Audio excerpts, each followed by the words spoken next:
The Intaglio presses can print as many as 10,000 of the 32 note sheets every hour, but only one side at a time. They churn out the reverse sides first. This is a sheet that has been removed from the back Intaglio press, and the press will examine the sheet for various flaws that occur during the process. They'll examine all sides, even both the side that's unprinted and also the printed side. The printed sheets are set aside to air dry for 3 days.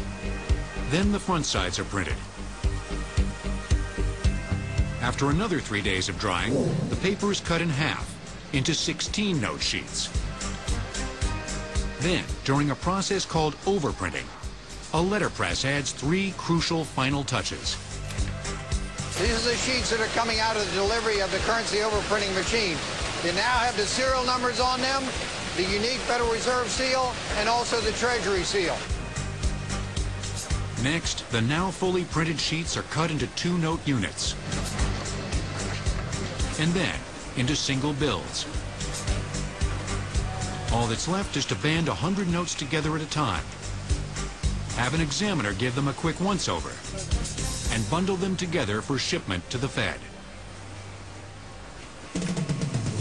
As the Bureau of Engraving and Printing continues to write the book on creating money, another facility has become just as adept at destroying it.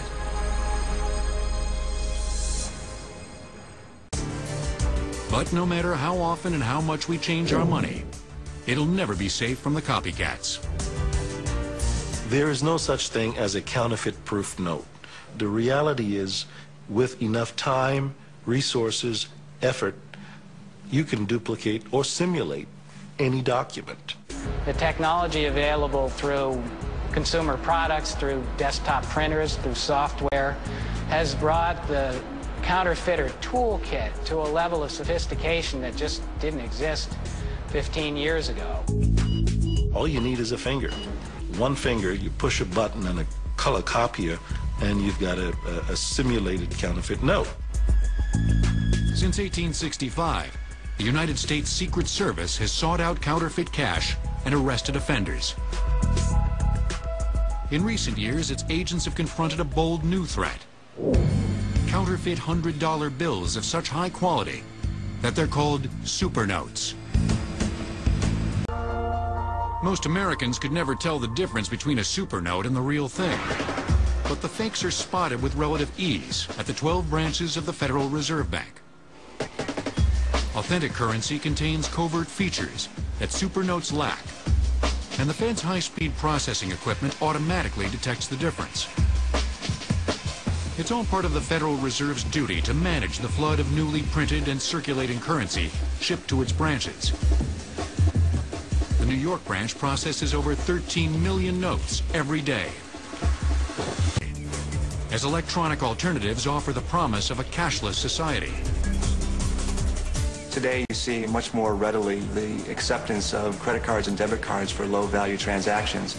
Toll booths, laundromats, most retail outlets now are eager for you to use your credit card or debit card in lieu of cash. And if you look at transactions increasingly, there are points where paper money is actually a burden, but there are transactions that require anonymity.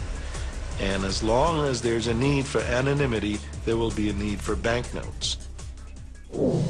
If currency and coins stand the test of time, it won't be just because we want to avoid leaving an electronic signature. Our money expresses our national identity and our cultural character. Coins will always be around in large measure because they represent something very important about a country. The important values of our nation, in God we trust, unity, liberty, freedom, are all found in the coins themselves. One of the fascinating parts of this job is the fact that you know that the coins that we're producing today will be around for hundreds of years in the future, and people will look at them and pick them up and examine them and have an ability to look at what was important to us as a nation today.